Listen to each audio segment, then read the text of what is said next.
Good morning. House Speaker Nancy Pelosi begins a tour of 4 Asian countries today, starting in Singapore.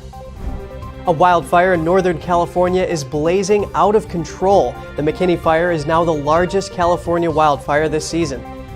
One of the NBA's greatest winners passes away. Bill Russell, anchor of the Celtics team that won 11 championships, and the league's first black coach, died at the age of 88 on Sunday.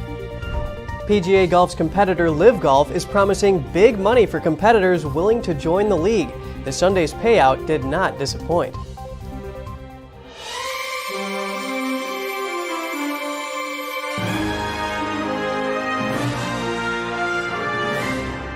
Good morning. Welcome to NTD. I'm Kevin Hogan. Good morning, and I'm Evelyn Lee. We're starting into a new month on a Monday. It's the 1st of August. And also this Monday morning, Speaker Nancy Pelosi and several other Congress members are visiting Singapore today. It's their first official stop in a high-profile Asia tour. The trip is attracting international attention over speculation whether or not Pelosi will visit Taiwan. Pelosi's office announced that she would be leading a congressional delegation to Singapore, Malaysia, South Korea, and Japan. It made no mention of Taiwan.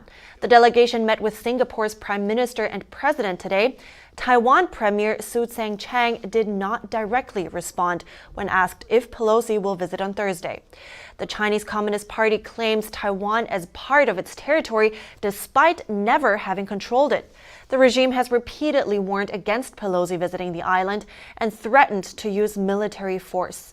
A former editor-in-chief of the CCP's Mouthpiece said that Beijing could shoot down Pelosi's plane if it's accompanied by U.S. military aircraft during the visit. American officials say if Pelosi goes to Taiwan, the military will increase its movement of forces and assets in the Indo-Pacific region. They declined to provide details, but say fighter jets, ships, surveillance assets, and other military systems would likely be used to protect her. Now a quick recap of what happened over the weekend. President Biden tested positive for COVID-19 again on Saturday. The White House physician says it is likely a rebound case. Biden says he is not experiencing any symptoms. Hey folks, Joe Biden here. Tested positive this morning. Going to be working from home for the next couple of days. And I'm feeling fine. Everything's good. But Command and I got a little work to do. Biden tested positive on July 21st and was cleared after testing negative for 4 days. Biden is fully vaccinated with the 2-dose Pfizer vaccine. He's also gotten 2 boosters. The president has been taking Paxlovid for treatment. He will isolate at the White House for at least 5 days. And out west, a wildfire in Northern California is burning out of control, destroying homes and forcing around 2,000 people to evacuate. The McKinney fire in the Klamath National Forest started Friday. Wind and lightning from thunderstorms over the weekend added to the blaze, making it even more difficult for firefighters. It's now the largest California wildfire this year. California Governor Gavin Newsom declared a state of emergency on Saturday. Officials say the fire is 0% contained. The blaze grew to an estimated 80 square miles on Sunday. It's burned over 51,000 acres so far. The American Red Cross set up an evacuation shelter at a community center in the nearby town of Weed. Residents at the shelter have been given food and a place to sleep. Around 24 evacuees have taken shelter there so far, but volunteers say they expect more to come. But when I saw it coming over from the community center, and I just saw it explode in the dark, I knew the house was gone. I'm very sad. My house is gone, all my furniture, all my clothes. Yeah, we got out before the fires. Actually, they gave us a red flag to get out. There have been looks more than words, and the looks have been hopeless, actually, which is very sad.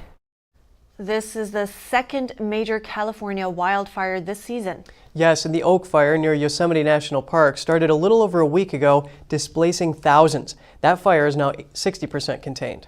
And on the other side of the weather spectrum, severe flooding claims the lives of over 24 people in eastern Kentucky. At least 28 people, including 4 children, died during the recent flooding in Kentucky. The state's governor, Andy Beshear, declared a state of emergency on Thursday. He says the disaster is one of the most devastating flooding events in Kentucky's history.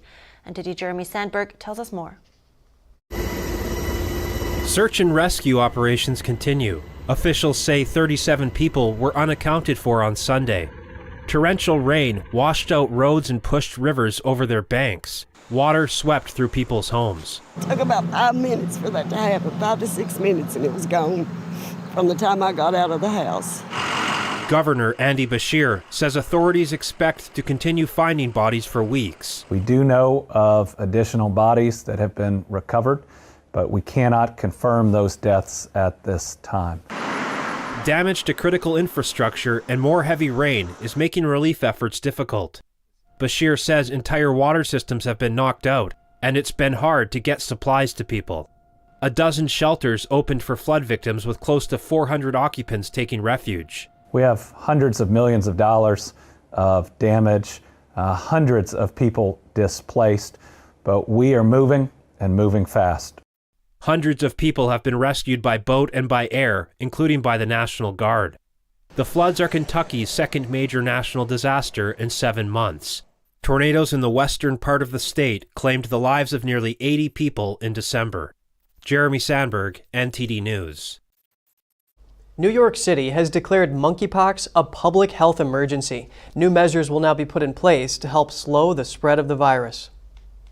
Mayor Eric Adams and the head of the city's health department on Saturday issued a statement that said New York City was the epicenter of the outbreak and that approximately 150,000 residents may currently be at risk of exposure.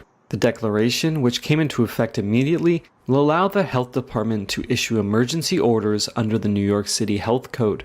New York City's declaration came just 1 day after the state's governor declared monkeypox a state disaster emergency. In a tweet, Governor Kathy Hochul said the executive order would enable a quicker response to the outbreak and allow for additional steps to get more people vaccinated. At the end of last week, the New York Health Department's website tracked 1,383 confirmed cases in the state. And former Boston Celtics star Bill Russell died on Sunday at the age of 88. Russell was one of sport's greatest winners as the anchor of a team that won 11 NBA championships. He was also the league's first black coach. A statement posted to his Twitter account said he passed away peacefully with his wife Janine by his side. Magic Johnson tweeted he was, quote, heartbroken to learn of Russell's death. It is hard to understate Russell's impact on the sport and its players. Here's how NBA legend Kareem Abdul-Jabbar described Russell ahead of an awards ceremony in 2017. Well, you know, he's one of my heroes, someone who helped me learn the game. If I hadn't had the opportunity to watch him, I wouldn't have learned how to play the game as well as I did. So I feel that I owe him a lot. Russell became a superstar in the 1950s and 60s, not with flashy scoring plays, but through dominating rebounding and intense defensive play that reshaped the game. The Celtics won 11 NBA titles in Russell's 13 years with the team from 1956 through 1969. Russell had a famous but friendly rivalry with fellow athlete Wilt Chamberlain. In 1965, Chamberlain became the first NBA player to earn a $100,000 annual salary. So Russell demanded and got a contract from the Celtics that paid him $100,001. After retiring from play, Russell returned to basketball as a general manager and coach of the Seattle Supersonics, later as a coach of the Sacramento Kings. And beachgoers, listen up. Banana Boat's hair and scalp sunscreen is being recalled after tests detected trace levels of the carcinogen benzene. Edgewell Personal Care Company, which makes the sunscreen, says the recall applies to 3 batches of their SPF 30 spray. They have expiration dates of December 2022, February 2023, or April 2024. No other batches of hair and scalp sunscreen before or after those expiration dates were were affected by the recall. Retailers and consumers can dispose of the product and ask for a refund. More information can be found on the web at bananaboat.com. Party infiltration in Canada and other countries. Find out how it's happening and what can be done about it right here after the break.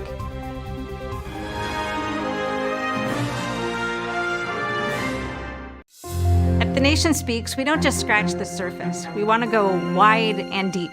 our viewers come away with a much richer understanding of the issues of the day. We really make a big effort to bring on different voices onto the show. We don't just talk to experts and newsmakers, which of course are extremely important, but we also want to hear from the American people. So the people who are impacted by the policies and issues that we're talking about, because what they have to say is just as important to the national conversation. Navigating a world of economic madness, you need to have the right guide. What do today's decisions mean for your tomorrow? We ask why. What's the alternative? Uncover the deeper reasons and the hidden influences, and highlight the real opportunities for profit. At NTD Business, we connect the dots for you. Good evening. Thanks for joining us. NTD Business. I'm Paul Green.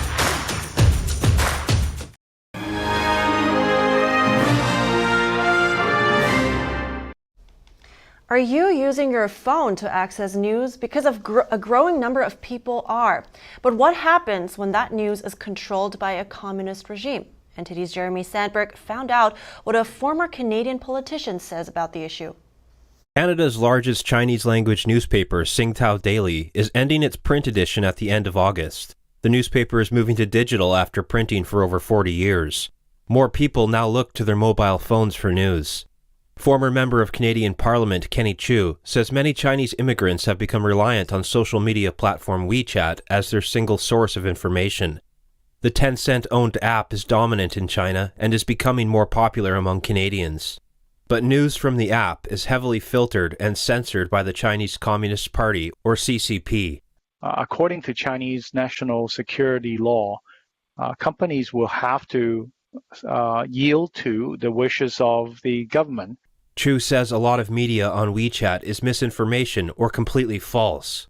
When you have one source of information that comes from tightly controlled by an authoritarian regime, you have a problem. Chu points out a diversity of sources, angles, and opinions is important in a functioning democracy. It is important. Now that we are a bird flying in an open sky, it's important that we tried out all the other information source. He warns Canadians of infiltration from the Chinese Communist regime. What you read on WeChat, remember, it's all sanctioned by an authoritarian regime that generations of Chinese Canadians have fled away from, and they have persecuted many people, and they have clamped down on freedom of expression. They have controlled, a very tight control of free flow of information. And that's the kind of news that you're reading from WeChat. Chu suggests branching out and cross-referencing news to protect against disinformation. Check news that you receive from WeChat against Canadian sources such as Daijiyuan, or in English Epoch Times, or in other Chinese medias.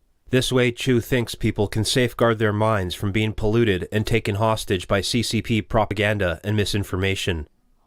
Chu noted not much has been done by the Canadian government to regulate Chinese interference in Canadian media. He says other than virtue signaling, very little action is being carried out.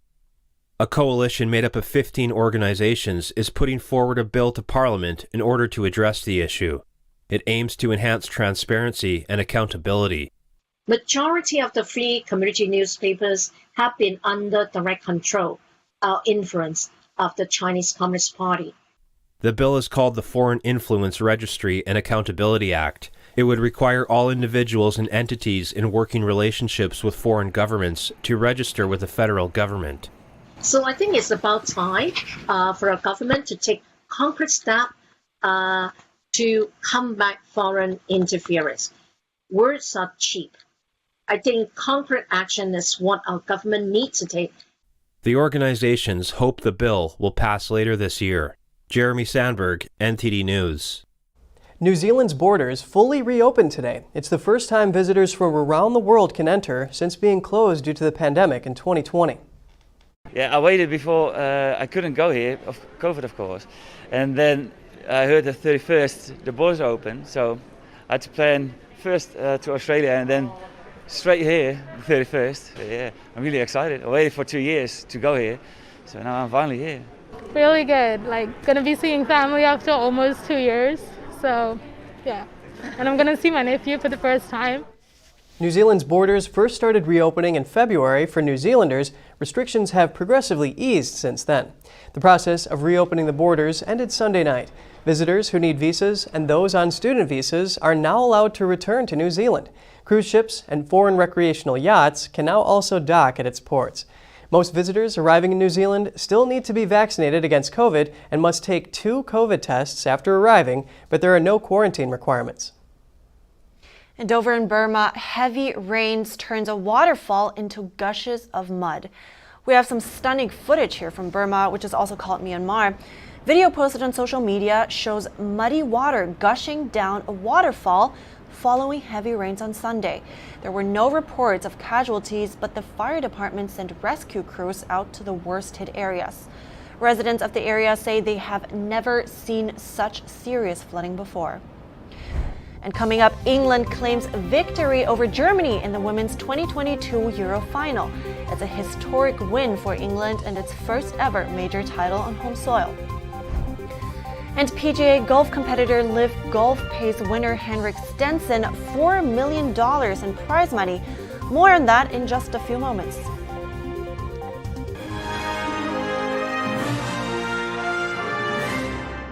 When you look at TV networks in America, a soundbite and fight-it-out culture prevails on news and commentary programs. As a Canadian, I'm fascinated with America, and I wanted to offer American thought leaders an opportunity to share their thoughts in a deep dive format, where we can explore their ideas together.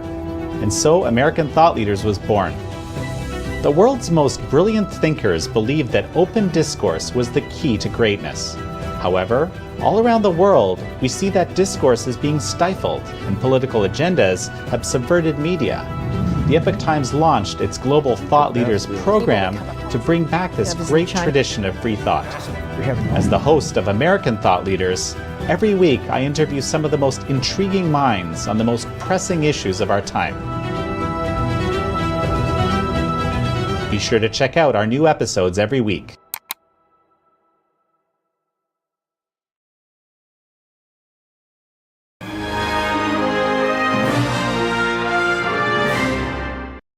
Welcome back. England soccer fans in South London celebrated Sunday after watching their team beat Germany in the Women's European Championship final. It's their first ever major title in front of a record crowd on home soil. It was incredible. It was truly amazing because it only happens 4 years and Germany have won 8 times. So it was very exciting and it was a great opportunity for me to be there. Insane, the atmosphere was just incredible. Well, I think England looked better, to be fair, but it was a close game. We've all seen that. Germany was really strong, France was really strong. Spain was really, really strong, and always Sweden too. So, and even more countries. So it's not easy to win this tournament, and that's going to be next year at the World Cup too. An extra time strike from forward Chloe Kelly secured England a 2-1 win, allowing her side to avenge their defeat by Germany in the 2009 Euro final in Helsinki. England coach Sarina Wiegman became the first manager to win the Euros with 2 different nations, having led their native Netherlands to the title in 2017. A historic night for England, who opened the scoring in the 62nd minute through forward Ella Toone in front of a record attendance at Wembley Stadium. Germany suffered a blow in the warm-up as striker Alexandra Popp suffered a muscle injury. She had to drop out of the lineup and was replaced by Leah Schuler. PGA Golf's newest competitor, Liv Golf, is almost halfway through their inaugural series. This week's event saw 11 of golf's top players in the competition. The third event of the Saudi-backed Liv Golf Invitational Series wrapped up on Sunday with Henrik Stenson taking out the $4 million top prize. The event was held at Trump National Golf Club in Bedminster. Trump was feeling the love, with fans showing their support for a Trump re-election. Stenson finished 11 under par, 2 shots clear of Dustin Johnson and Matthew Wolff. His win comes in the wake of controversy. Stenson had been dropped from his captaincy for Europe in the Ryder Cup after agreeing to play in the LIV Series. The demotion comes despite arrangements between LIV and Stenson, allowing Stenson to uphold his commitments to the Ryder Cup. It has been a bit of a roller coaster, no question. You all seen that, and we talked about it earlier in the week. And now it's about looking forward, for me at least. And yeah, I'm super proud with the focus I managed to have this week, and to get my game in. You know, I've been working pretty hard to get the game back in shape, and it's certainly going in the right direction. The LIV Series is luring top players away from the PGA Tour with guaranteed large payments and reduced schedule. LIV say they are invigorating the game of golf with a cutting-edge entertainment product and fair compensation for players. Critics say they are causing disruptions to the dynamics of men's professional golf. The inaugural LIV Series has 5 more events to finish the season. This is Flinders Kingsley, NTD News. Thank you. And in other news, a Chick-fil-A in North Carolina has been looking for so-called volunteer workers. The volunteers will be paid with chicken sandwiches and fries instead of actual wages. The store in Hendersonville posted the position on social media Tuesday, calling it, quote, a volunteer-based opportunity where drive-thru workers would be paid with 5 entrees a shift instead of money. The move generated some backlash, though. Chick-fil-A ended up taking the post down.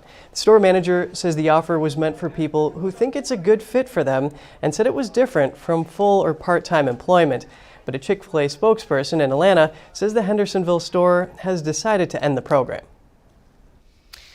And Japan, like many countries, has been hit by heat waves this summer, with humans and pets suffering alike.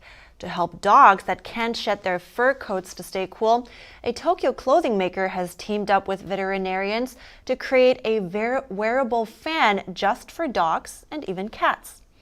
A battery-operated, light-weighted cooling fan is attached to a special mesh outfit that blows air around the animal's body. The outfits come in 5 different sizes and are priced around $74. The president of a maternity clothing maker created the contraption after seeing her pet Chihuahua getting exhausted from the summer heat. The idea came from air-conditioned jackets for humans, often worn by construction workers and other laborers who work outside. The devices debuted in early July, and the company has received around 100 orders for the product. The idea drew several dog lovers, their canine companions, and even a cat. Hey, Evelyn, those are some cool dogs. Get it? Wow, good one. Okay, well. Wait, heat exhaustion's no joke, though. Everybody, stay safe. Stay safe. He has a point. All right. That's all for today's program. Thanks for watching. Have a great day. I'm Evelyn Lee. And I'm Kevin Hogan.